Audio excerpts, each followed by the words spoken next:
오늘 읽은 요한복음 12장 1절부터 8절까지의 말씀을 통해서 예수의 생각과 내 생각이라고 하는 제목으로 하나님 말씀을 전하겠습니다.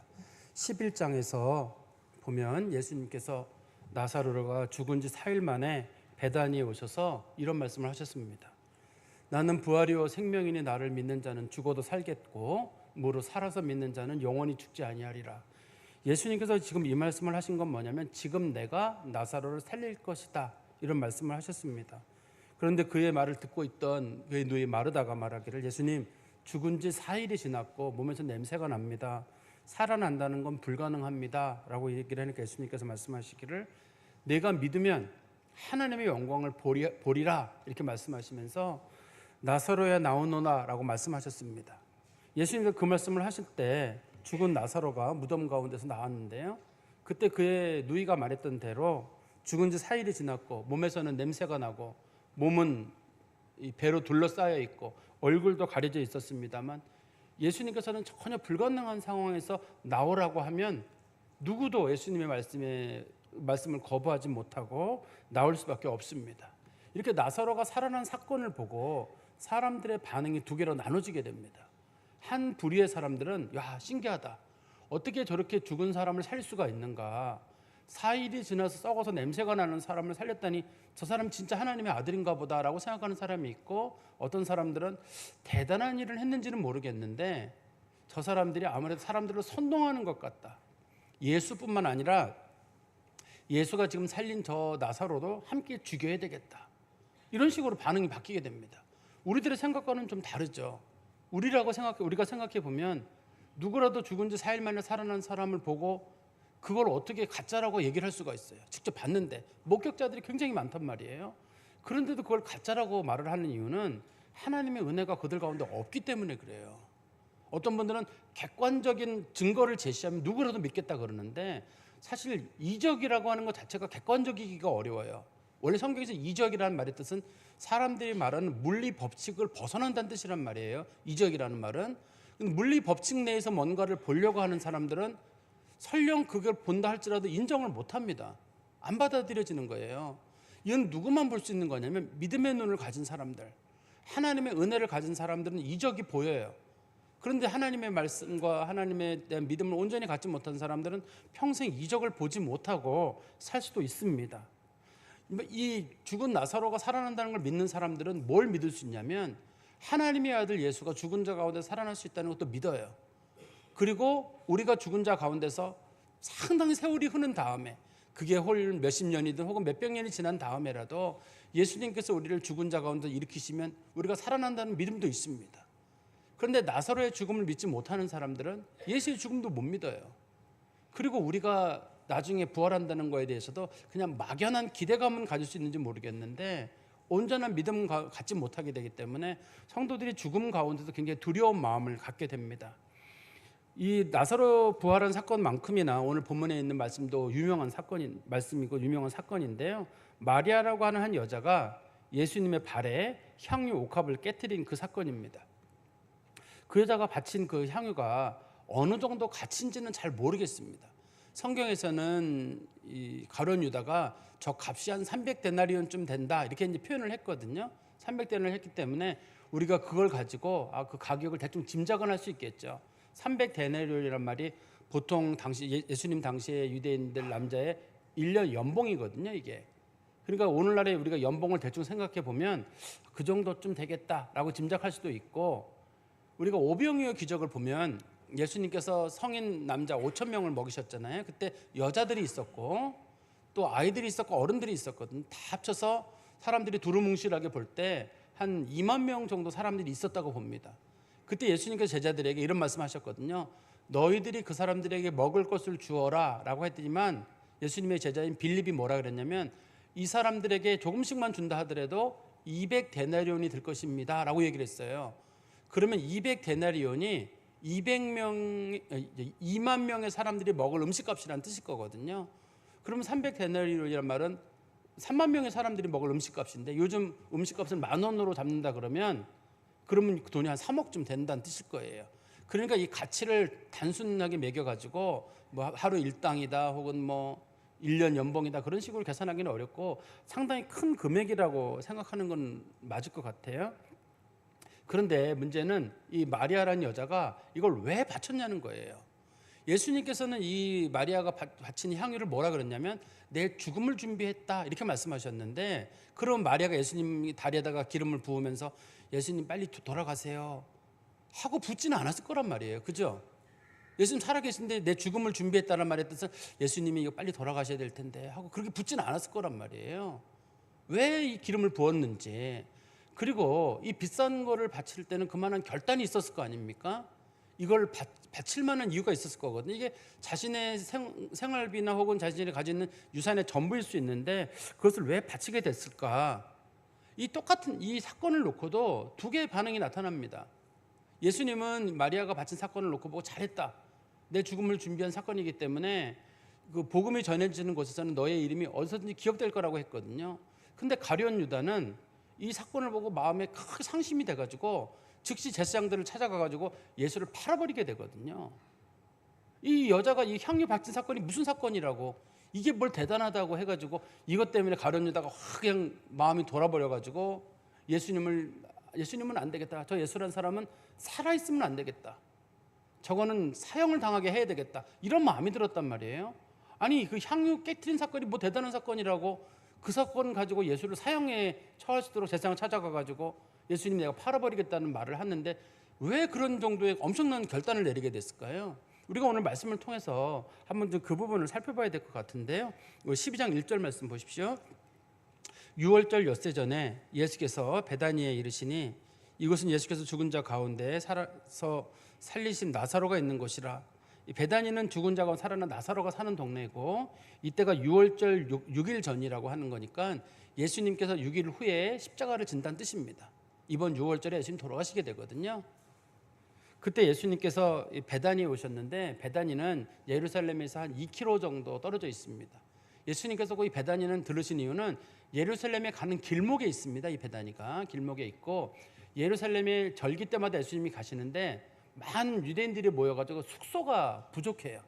숙소비가 비쌉니다. 비싸기 때문에 대부분의 유대인들은 약간 외곽에 머물게 되는데 예수님은 이 베다니에 있는 나사로의 집에 정기적으로 머무셨거든요. 이때도 6월절이기 때문에 예루살렘으로 가시기 전에 여기 들으신 겁니다. 그리고 예수님께서 우리 12절 말씀 보십시오.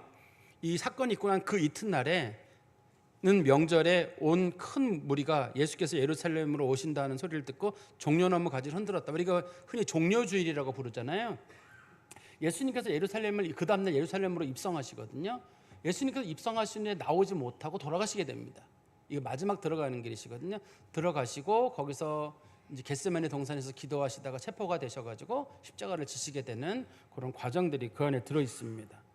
그때 예수님께서 그 식사를 하시게 되는데 우리 2절 말씀 보십시오. 거기서 예수를 위하여 잔치할세 마르다는 일을 하고 나사로는 예수와 함께 앉은 자 중에 있더라. 여기 보면 예수님께서 식사를 대접을 받았는데 마리아, 마르다, 나사로의 집에서 식사하신 것처럼 돼 있습니다만 마태복음하고 마가복음에 보면 마태복음 26장이랑 마가복음 14장에 보면 이 병행 본문이 있습니다. 병행 본문에 보면 예수님이 식사를 한 집은 이 나병 환자 시몬이라는 사람의 집이고 그 다음에 이 음식을 대접한 사람은 마리아와 마르다와 나사로가 음식을 준비했다고 돼 있습니다. 이게 성경 말씀 보시겠어요? 마태복음 26장 6절에 보시면 병행 본문입니다. 마태복음 26장 6절에 예수께서 베다니 나병 환자 시몬의 집에 계실 때에 예수님께서 그 집에 들렀는데 그때 마리아와 마르다랑 나사로가 찾아온 거거든요. 그 집에. 그래서 예수님께서 그 집에서 음식을 준비하게 되는데요. 그럼 도대체 시몬은 누구냐? 우리가 아는 정보는 많지 않아요. 시몬에 대해 알고 있는 것은 시몬이라는 사람이 나병 환자였던 것 한때. 그런데 어떤 식으로는 예수님께 치료를 받은 것 같아요. 현재 나병 환자라 그러면 마리아나 마르다나 나사로가 그 집에 가지 않을 겁니다. 과거에 나병 환자랑은 접촉을 금했기 때문에 이 사람이 예수님 때문에 나병에서 나은 사람인 거는 맞는 것 같아요. 지금은 나병 환자는 아닌 것 같고. 그런데 특이한 거는 나병 환자 시몬이라는 사람에 대한 언급은 특별히 없어요.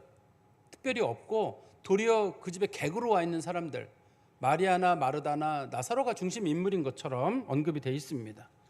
그리고 이날 그러면 식사를 왜 예수님께서는 이 집에서 했느냐? 아마 시몬이라는 사람이 자기 집에 식사를 초대했던 거로 보이는데 사실 시몬이라는 사람 집에 예수님이 식사를 초대해서 간 건 아닌 거로 보여요. 내용상으로만 보면요. 왜냐하면 시몬이라는 사람의 가족들이 언급이 안 돼 있거든요. 만약에 시몬의 가족들이 있었다 그러면 시몬의 가족들이 음식을 준비하고 마리아나 마르다나 나사로는 음식을 준비하지 말아야 되는데 시몬의 가족들이 없는 거로 보입니다. 그래서 나사로는 예수님 식사하실 집을 제공하는 거고 제자들하고 머물 집을 제공하는 거고 음식을 제공한 사람은 마리아나 마르다가 음식을 제공한 것으로 보입니다. 그리고 성경에 보시면 2절에 다시 보십시오. 거기서 예수를 위하여 잔치할세 이렇게 돼 있잖아요. 잔치라는 말이 여러분 영어 성경책도 그렇고 그리스어 성경책도 그렇고 잔치란 말이 뭐라고 되어 있냐면 저녁 식사라고 되어 있습니다. 그게 우리나라 성경책은 그걸 잔치라고 번역을 했는데요. 저녁 식사 때라고 되어 있습니다. 그래서 저녁 식사라고 하니까 우리나라 사람들이 떠올리는 저녁 식사는 한 6, 7시쯤에 어수룩할 때 어둠이 쌓일 때 그때 우린 저녁 하잖아요. 근데 유대인들은 식사를 하루에 2번 했거든요. 아침 6시쯤에 아침 식사를 한 번 하고 그다음에 저녁 서너 시쯤에 저녁 식사를 했습니다. 유대인들이. 그러니까 예수님께서 이때 식사를 하시는 이 시간이 저녁 한 서너 시쯤 되지 않을까 하는 생각이 듭니다. 그리고 사실 이 잔치라고 했습니다만 무슨 큰 잔치가 있는 것 같지는 않고 예수님께서 지금 치료해 준 사람들 하나는 나병 환자 시몬이 나병에서 나왔기 때문이고 두 번째는 나사로가 죽었다 살아났잖아요. 얼마 전에.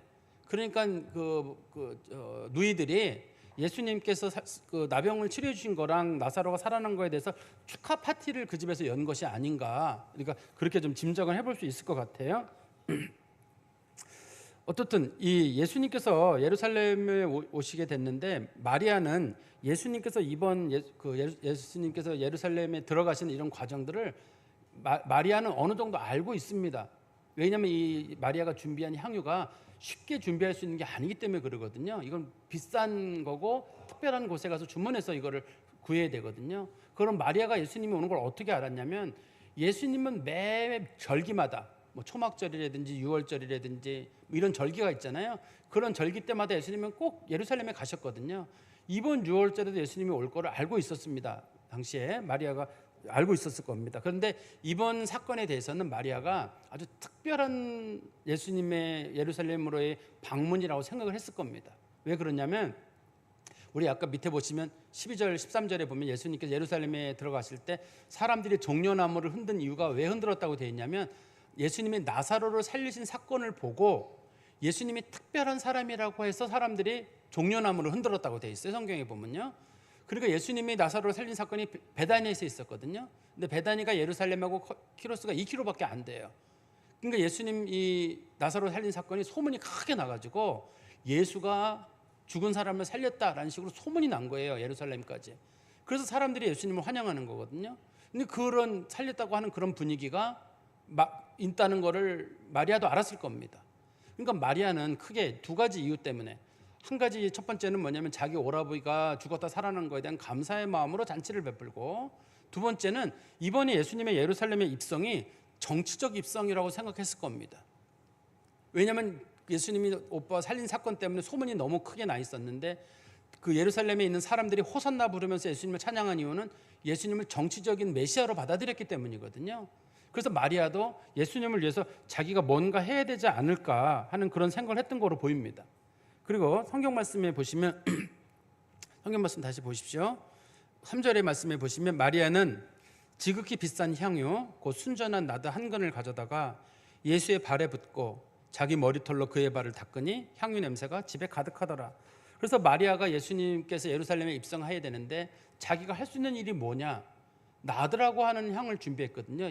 이거 향유입니다. 기름입니다. 이게 향유 기름인데 나드라고 하는 기름은 인도 북쪽에 있는 히말라야 쪽에서만 나는 특별한 그 풀에서 나는 기름이에요. 이거를요.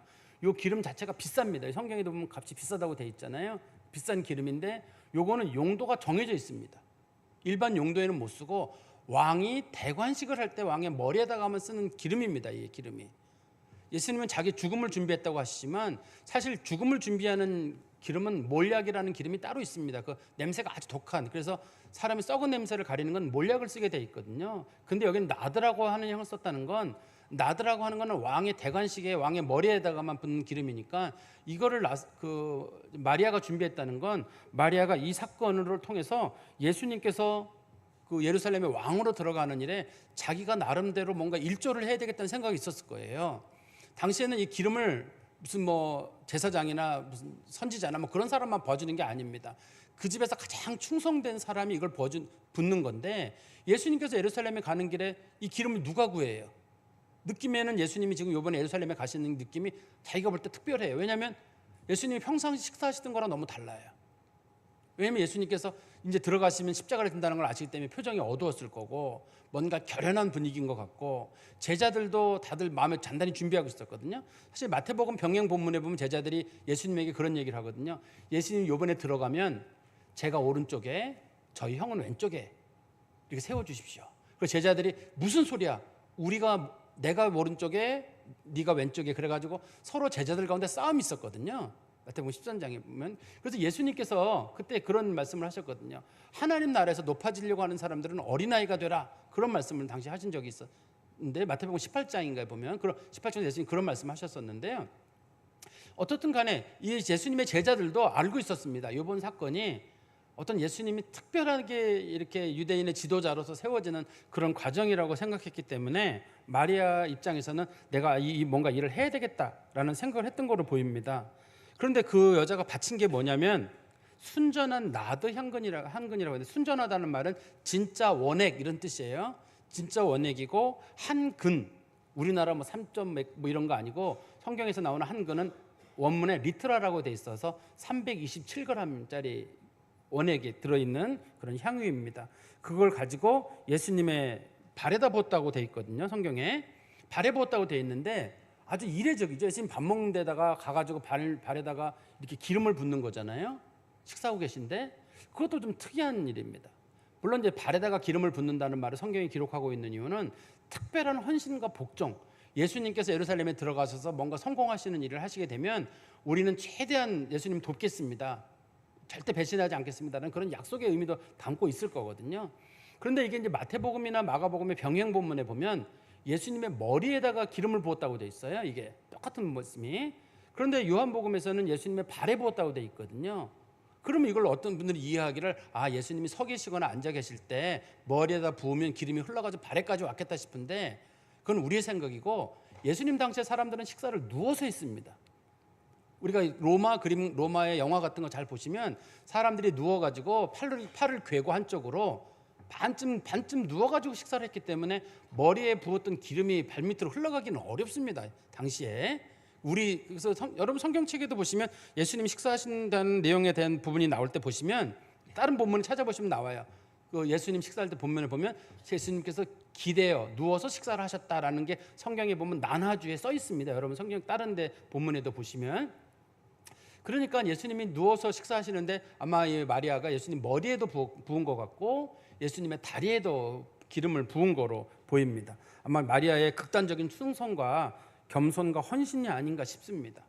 그리고 그 여인은 그 기름을 부은 다음에 예수님의 발을 그의 머리카락으로 닦았다라고 되어 있는데, 우리는 닦았다 그러면 마치 물에다가 예수님 발 담그고 머리카락으로 막 이렇게 뭐 수세미 하듯이 그렇게 생각하기 쉬운데, 그런 거랑은 다르게 여기서 닦아냈다는 말의 뜻은, 당시에는 사람들이 그 물을 쓰거나 혹은 또 기름을 쓴 다음에 수건을 통해서 닦아냈단 말이에요. 여기서는 닦았다는 말의 뜻이 닦아냈다는 뜻입니다. 그러니까 건조하게 만들었다는 뜻이거든요. 그 건조한 일을 위해서 자기 머리카락을 사용했다는 뜻이에요. 근데 당시에 유대인들은 여자들이랑 남자들이랑 머리를 잘 안 잘랐습니다. 이게 안 자르고 있었는데, 특히 여자들은 머리를 안 자르게 돼 있거든요. 사도 바울도 고린도전서에서 말하잖아요. 머리 자르지 마라. 머리 자르는 게 여자 성품과 맞지 않다. 머리 길러라. 이런 식으로 얘기를 하잖아요. 성경에 보면요. 그래서 머리가 보통 이 마리아가 나이가 몇 살인지는 모릅니다만 머리가 아마 허리 이하까지 내려갔을 것 같아요.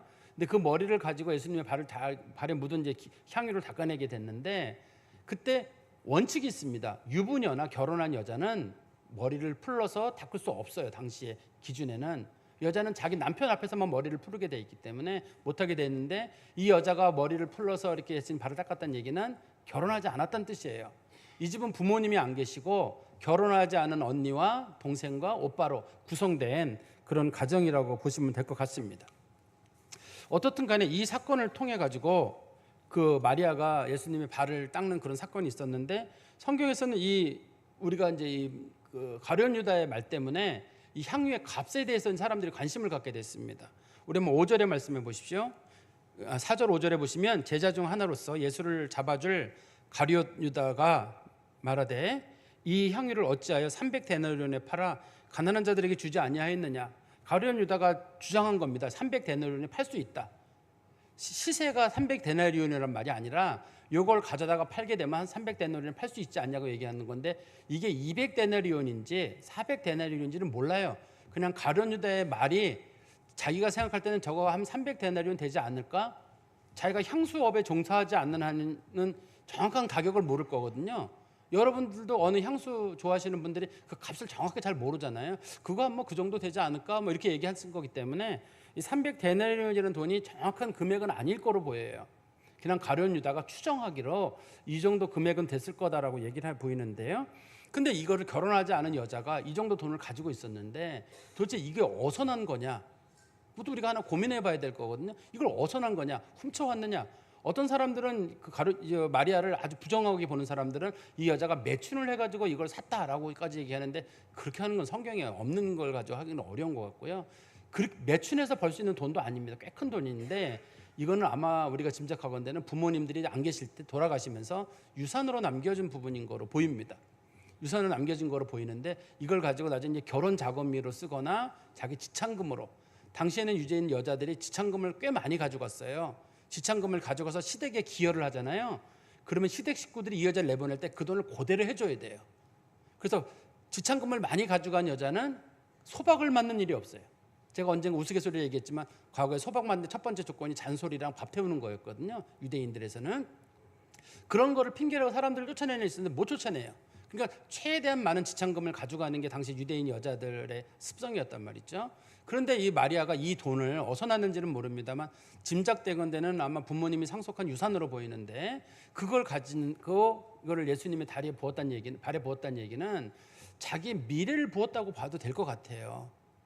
자기가 가지고 있는 전부고 자기의 미래고 자기 결혼 자금 같은 거를 예수님의 다리에다 붓다는 얘기는 자기는 전부를 드린 거로 보이고, 또 예수님이 예루살렘 들어가서 뭔가 성공할 거로, 그랬을 때 자기들도 뭔가 한 자리를 차지하지 않았을까 하는 그런 생각을 했던 거로 보입니다. 그러면 다 전반적으로 좋은 얘기들로만 구성되는데, 다시 한번 4절 5절 말씀 보십시오. 제자 중에 하나로서 예수를 잡아줄 가룟 유다가 말하되 이 향유를 어찌 300데나리온에 팔아 가난한 자들에게 주지 아니하였느냐. 근데 가룟 유다가 갑자기 시비를 걸었습니다. 그 돈 가치 300데나리온 정도 되는 가치의 그 향유를 왜 예수님의 다리에다가 붓냐는 거예요. 그걸 팔아다가 구제를 했었어야지. 아까 제가 그 오병이어 기적을 예를 들었잖아요. 오병이어 기적에 사용된 그 빵값이 짐작 한 200데나리온 정도 된다고 하거든요. 그러면 이거 가지고 팔았으면 적어도 3만 명의 사람들이 식사할 수 있는 그 비용인데, 그 비용을 예수님의 몸에다 붓는 게 제정신이냐는 거예요. 이게 지금 이 사건이. 이 여자는 지금 가룟 유다는 예수님에게도 문제를 삼고 있고 마리아에게도 문제를 삼고 있습니다. 마리아에게는 그거를 팔아서 가난한 사람들을 줘야지라고 얘기를 하는 거고, 예수님에게는 왜 그 여자가 기름을 당신 몸에 쳐 바르고 있는데 왜 가만히 있냐는 거예요. 이게 지금. 그래서 가룟 유다가 지금 마음이 돌아서게 된 사건입니다. 이 사건 때문에 너무나 큰 돈이 오가는데, 근데 이 사람은 돈에 관심이 있어서 6절 말씀 보십시오. 이렇게 말하면 가난한 자들을 생각함이 아니요 그는 도둑이라 돈계를 맞고 거기 넣는 것을 훔쳐가밀려라. 겉으로는 구제가 관심이에요. 이 돈을 가지고 가난한 사람들을 도와줬었어야지라고 얘기하지만 사실은 그 돈을 자기가 훔쳐가고 싶었단 말인데, 이게 사실 은전이거든요. 은전으로 300데나리온이면 꽤 많아요. 무거워서 사실 들고 다니기 어렵습니다. 이거를 빼돌리기도 어려워요. 사실 그 가룟 유다가 이 돈을 뭐 빼달리거나 뭐 그런 거 하는 그런 용도로 쓰지는 않았을 거로 보입니다. 당시에 가룟 유다는 민족주의자였거든요. 당시에 성경에 보면은 우리가 가룟 유다를 우리가 옛날에는 가롯 유다라고 불렀습니다만 정확한 발음이 가룟 유다예요. 가룟 유다가 그쪽 그리스어로 이스가리옷이라 그래서 이게 약간 좀 열심당 사람들, 민족주의자 그런 뜻을 가지고 있거든요. 어떤 의미로는 지역의 이름이 아니라. 그 다음에 예수님의 제자 중에 가나나인 시몬이라는 사람이 있어요. 옛날 성경책에서는 그걸 가나안인 시몬이라고 번역을 했었는데요. 그 번역이 가나안인 시몬이라고 하니까 사람들이 가나안 사람 시몬인가 이렇게 생각해가지고 이방인이 예수님의 제자 가운데 들어있다고 생각을 했는데 그런 건 아니고 가나나인이라는 사람들의 뜻이 광적으로 열정주의를 가지고 국가를 수호하려고 하는 사람들, 그러니까 무장투쟁을 하는 사람들이란 뜻이에요. 예수님의 제자 중에 무장투쟁을 통해서 로마를 정복시키자라고 하는 사람이 두 사람이 있었는데 그 한 사람이 가룟 유다고 한 사람이 가나나인 시몬이라고 불려지는 그 두 사람입니다. 그러니까 이 가룟 유다라는 사람이 그 돈을 가지고 나쁜 뜻으로 막 빼돌리고 그런 거라기보다는 아마 민족주의적인 어떤 독립운동이나 사람들 도와주는 일이나 아마 그런 데에 쓰려고 하지 않았을까. 우리가 더 그쪽으로 보는 게 합리적일 것 같습니다. 그런데 예수님께서는 가룟 유다가 그런 말을 했을 때 이런 말씀, 7절의 말씀을 보십시오. 예수께서 이르시되 그를 가만히 두어 나의 장래한 나를 위하여 그것을 간직하게 하라. 가난한 자들은 항상 너희와 함께 있거니와 나는 항상 있지 아니하리라. 예수님께서 말씀하시기를 이거는 이 마리아가 예수님의 장례를 위해서 준비한 거래요.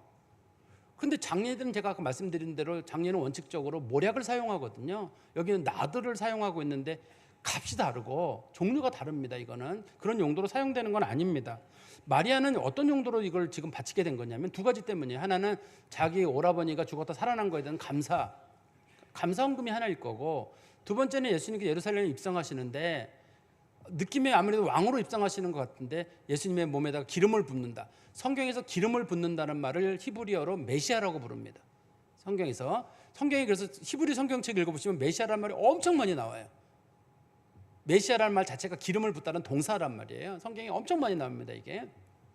그러니까 마리아는 그런 용도로 이걸 벗을 거로 보이는데 예수님은 이걸 뭐로 받아들이셨냐면, 해석을 뭐라고 해주셨냐면 나의 장례를 준비했다라고 보셨어요. 왜 장례를 준비한 거냐면 원래 그 유대인들은 사람이 죽으면 몸에다가 배 같은 걸 두르고 몸에다가 이제 그 향유 같은 걸 발라요. 근데 예수님은 예루살렘에 들어가게 되면 사형을 당하게 돼요. 사형수는 장례를 치르지 못하고 곧바로 매장을 하게 됩니다. 보통 사람들이 겪는 그 장례의 과정을 겪지 못하고, 보통 사람들의 장례 과정은 죽고 난 다음에 시신을 사람들이 다 수습한 다음에 몸에다가 기름도 좀 바르고 또 붕대도 잘 감아주고 이렇게 해야 되거든요. 예수님의 몸에다가는 붕대를 감았어요. 예수님께서 부활하실 때 보면 예수님이 붕대가 개켜 있다고 성경에 기록되어 있잖아요. 그러니까 그거는 해놨는데 기름을 바를 틈이 여지가 없습니다, 당시에. 예수님께서 마리아가 한 것은 결과적으로 나의 죽음을 위한 준비다라고 예수님이 해석을 하신 거예요. 이거는 그 얘기는 다른 말로 뭐냐면 내가 예루살렘에 들어가면 십자가에 달려 죽을 거라는 것. 마리아는 그걸 모르지만 그것에 대한 준비가 됐다. 결과적으로 나중에 이 예수님께서 예루살렘 거리를 걸어 다니실 때 예수님 몸에서 무슨 냄새가 났을 거예요? 나디향 냄새가 독하거든요. 사람들이 야 저거 왕이나 쓰는 향수인데 저걸 어떻게 예수가 몸에 저게 나느냐. 예수님 십자가에 달려 돌아가셨을 때도 예수님 몸에서는 일주일 내내 그 냄새가 났어요. 예수님 목욕을 안 했을 거란 말이에요. 지금 예루살렘에 갔을 때 예수님 몸에서 계속 그 냄새가 났을 거예요. 결과적으로 사람들은 아 예수가 왕인가 보다, 왕으로 오셨는가 보다라는 걸 알게 된 건 이 향유 부분 사건 때문에 알게 됐을 것이고, 나중에 이 마리아 말고 또 다른 막달라 마리아가 예수님 몸에 향유를 못 받다는 걸 알고 있기 때문에 자기가 예수님 몸에 향유를 부으려고 예수님 무덤에 갔다가 그때 예수님 부활한 걸 처음으로 보게 되거든요. 아무도 예수님 몸에다 향유를 안 발랐기 때문에. 그래서 이 예수님 몸에 향유를 바른 사건이, 이 사람이 예수님 몸에 향유를 바른 사건으로 예수님이 보셨다는 거예요. 그리고 우리가 이 말씀을 보면서 조심스럽게 봐야 되는 부분이 있는데, 이 가룟 유다라고 하는 사람에 대한 태도가 오늘 이제 본문의 중심적인 내용인데요. 가룟 유다는 예수님도 마리아도 자기 마음에 안 드는 겁니다. 마리아는 무슨 예수님 장례를 준비한 건 아닙니다. 마리아 쪽에서는. 왜냐하면 예수님 빨리 돌아가세요라고 하고 기름을 장례를 치르지는 않았을 거 아닙니까? 예수님께 돌아가실지 모르는데 마리아는. 근데 예수님은 마리아가 한 거는 그냥 자기가 감사와 헌신의 마음으로 기름을 부은 거고, 그런데 이제 가룟 유다는 민족주의자고 돈을 좋아하는 사람이기 때문에 돈을 낭비하는 거는 못 견디겠는 거예요. 그것이 예수님의 죽음을 준비하는 일이든 그것이 무슨 영적인 일이든 그게 무슨 선교 사역이든 뭐든지 마찬가지예요. 이 가룟 유다의 온통 관심은 돈깨를 맡고 있는 사람이라 온통 관심은 돈에 관심이 있는 거예요. 그러니까 예수님이 장례를 준비했다, 이것이 세계 선교를 위한 일이다 뭔가 할 때도 그러니까 돈을 왜 썼냐는 거예요. 온통 관심이 돈을 왜 썼느냐에 관심이 있는 겁니다. 그래서 예수님께서 하시는 이런 일들, 예수가 내가 하는 원하는 대로 예수님이 했다 그러면 예수가 메시아예요.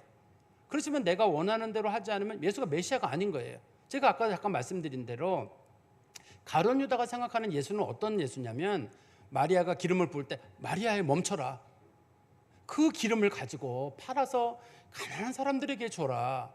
내 몸에 부른 건 너무 아깝잖아요. 인간의 몸에다가 그런 비싼 거를 처바르면 무슨 소용이 있느냐. 네가 가서 그거를 가난한 사람들에게 다 팔아서 나눠줘라. 예수님의 입에서 그런 얘기가 나올 줄 알았어요, 가룟 유다는. 근데 제가 표현을 좀 격하게 쓰면 이 가룟 유다가 이제 화가 난 상태이기 때문에 예수님 몸에 바르는데 가만히 있는 거예요. 그것도 젊은 여자가 뭐 머리 풀어가지고 뭐 하는데도 가만히 있는 거예요. 그러면서 말하기를 말도 안 되는 얘기를 하면서 나의 장례를 준비했다. 죽지도 않았는데 무슨 장례를 준비했냐는 거예요. 그러니까 이 가룟 유다는 저 사람은 틀렸다. 그동안 많은 이적을 행했는지는 모르고 뭐 죽은 자를 살리고 뭐 엄청난 일을 했는지는 모르지만 민족을 생각하지 않는 사람이라 그러면, 가난한 사람을 생각하지 않는 사람이라 그러면 저 사람은 지도자로서 아무 가치가 없다. 그래서 우리 이 마태복음 6장에 가보면 마태복음 26장 14, 15, 16 뭐 이렇게 말씀해 보면은 가룟 유다가 즉시 제사장들을 찾아가서 내가 예수를 팔아 넘기겠다. 돈 얼마 주겠느냐? 은 30 주겠다. 그래 좋다. 그러면 내가 예수를 너희들에게 넘기겠다. 약속을 하게 되거든요. 이 사건하고 붙어있는 사건입니다. 그게 너무 자기가 화가 난 거예요. 예수님께서 자기가 생각했던 거랑 너무 다르기 때문에 그렇습니다. 혹시 여러분들은 예수님께서 하시는 사역과 예수님의 태도가 마음에 드세요? 성경에 나와 있는 내용들이, 예를 들어서 물질적인 것보다 영적인 것을 추구해라 할 때 성도들의 대부분은 영적인 걸 추구합니다만 난 물질도 소중하다고 생각해요. 물질과 영이 똑같은 거지 어떻게 영적인 건 더 소중하고 물질적인 건 소중하지 않느냐, 그렇게 생각하는 사람은 거의 없어요. 물질도 소중하고 영적인 것도 소중하고 둘 중에 어떤 게 난 똑같다고 생각하고 또 세상을 사는 동안에 난 물질이 더 소중하다 이렇게 생각하는 사람도 굉장히 많을 거거든요. 근데 예수님께서는 물질적인 것보다 영적인 걸 추구하라 그랬을 때 여러분들이 마음속에 굉장히 마음 상할 수가 있거든요. 예수님 그냥 물질적인 것도 소중히 여기라고 얘기를 해주면 좋겠는데 그렇게 하지 않기 때문이고, 예수님께서는 우리들에게 이기는 삶을 살지 말고 지는 삶을 살아라 그랬는데 우리는 에이 이왕이면 이기는 게 낫죠. 뭘 지긴 뭘 져요. 이왕이면 이겨라. 지지 마라. 우리는 그런 얘기를 원하거든요. 우리 자녀들에게도 어디 가서 지지 마라. 꼭 이겨라. 이렇게 가르치잖아요. 성경에 예수님은 이기지 말고 져라. 소유하지 말고 양보하라 그러는데 우리는 그러지 마 얘들아. 많이 소유해. 절대 지지 마. 절대 양보하지 마. 네가 높은 자리까지 올라가. 우리는 사실 예수님의 가르침보다는 우리가 정한 어떤 기준이 있어요. 예수님의 얘기는 참조사항 정도지 예수님의 얘기 중에 마음에 안 드는 게 너무 많거든요. 또 예수님이 너무 낭비를 하는 거예요. 이 돈을 가지고 예수님은 이걸 거룩한 낭비로 보셨거든요.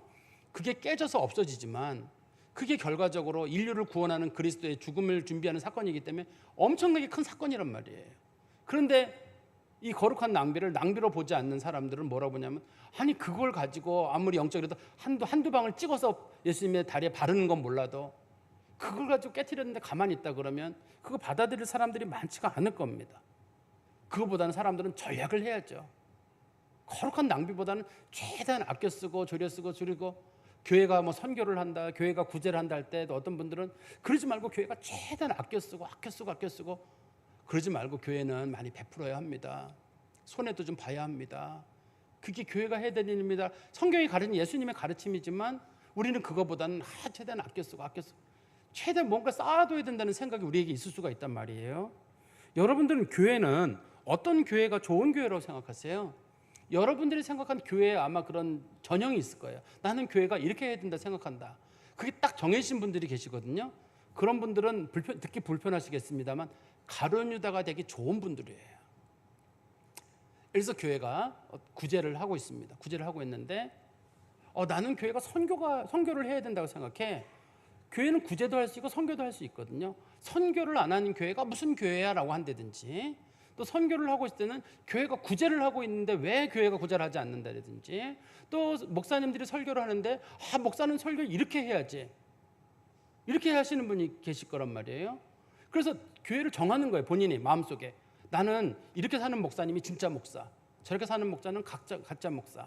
선교를 많이 하는 교회는 좋은 교회, 구제를 많이 하는 교회는 좋은 교회, 구제를 덜 하는 교회는 나쁜 교회, 설교를 어떻게 하는 목사는 나쁜 목사. 뭐 이렇게 우리가 정해놓은 거예요. 그리고 정해놓은 다음에 그게 마음에 안 들면 난 이 교회 싫어. 사람들에게 말하기를 난 이 교회가 구제 안 해서 싫어, 이 교회가 선교 안 해서 싫어, 난 이 교회 목사님이 이래서 싫어, 저래서 싫어. 목사님도 교회도 자기 마음대로 다 정해놓은, 내 마음에 맞으면 좋은 교회. 성경이 뭐라고 말하느냐, 예수가 뭐라고 말하느냐는 중요하지 않아요. 그게 중요한 게 아니라 내가 정한 내 스타일에 맞으면 좋은 교회. 그런 사람이 가룟 유다예요. 예수님이 자기 마음에 안 들었거든요. 이적을 행하지 않은 게 아닙니다. 예수님과 처음부터 같이 있었습니다. 처음부터 했을 때 바로 직전에는 나사로가 살아나는 그 사건을 보고 충격을 받았어요. 그렇지만 돈 문제에 딱 부딪히는 그 순간에 돈은 그렇게 쓰는 게 아닌 거예요.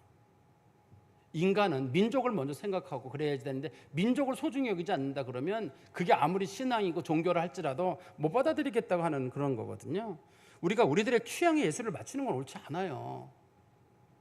교회도 우리들의 취향에 맞추는 게 옳지 않습니다. 목회자인 저도 어떤 교회를 나갈 때 고민이 뭐냐면, 이게 과연 성경적이냐, 설교가 하나님이 원하시는 걸 하고 있느냐가 고민이 돼야 되는데, 성도들이 목사님 설교 이렇게 해주세요 앞으로. 지금은 그분이 안 나오시면 언니는 어떤 분이 저한테 그러시더라고요. 목사님, 큰 교회 목사님들은 25번을 넘기지 않는답니다. 몇 번 저한테 뭐 스트레스 주시면 그걸 그만두셨어요. 그만두셨는데 뭐 그렇게 시간을 잘 못 맞춰요. 저는 말이 많아서 그런지 모르겠습니다. 어떻든 간에 그 시간이 그 좋은 목회자의 기준이 될 수는 없잖아요. 하나님의 말씀이 뭐라고 얘기하고 있느냐가 중요해야 되는데, 우리는 내가 정한 표준이 있는 거예요. 그 표준에 맞으면 좋은 거, 내가 표준에 정하면 맞지 않으면 나쁜 거. 지금 이 이적의 사건, 그다음에 이 마리아가 부은 사건이, 이게 얼마나 놀라운 예수님의 죽음을 준비하는 귀한 사건이거든요. 이 여자의 이름은 예수님과 복음이 전해지는 곳 어디서든지 기억되라고 마태복음 26장 13절에서 이 여자 기억되라고 말했는데, 그 기억될 때 영원히 저주의 이름으로 기억되는 사람은 가룟 유다가 기록이 되거든요. 제가 말씀을 정리해서 말씀드리면, 여러분들은 어떤 분이십니까? 예수님이 원하시는 스타일로 신앙생활을 하시기를 원하세요? 아니면 내가 원하는 스타일로 교회도 정하고 예수님도 정하고 그렇게 살기를 원하십니까? 지금 현재 보면 마리아 같은 경우는 앞뒤 안 가리고 사실 이렇게 향유를 깨뜨린 거거든요. 아마 언니나 오빠가 봤을 때 그랬을 거야. 너무 과해요. 아무리 예수님 사랑하는 건 좋고 뭐 좋지만 그 비싼 걸 갖다 깨뜨리는 거 좀 과하거든요. 아마 우리가 볼 때 해픈 사람인지 모르겠습니다.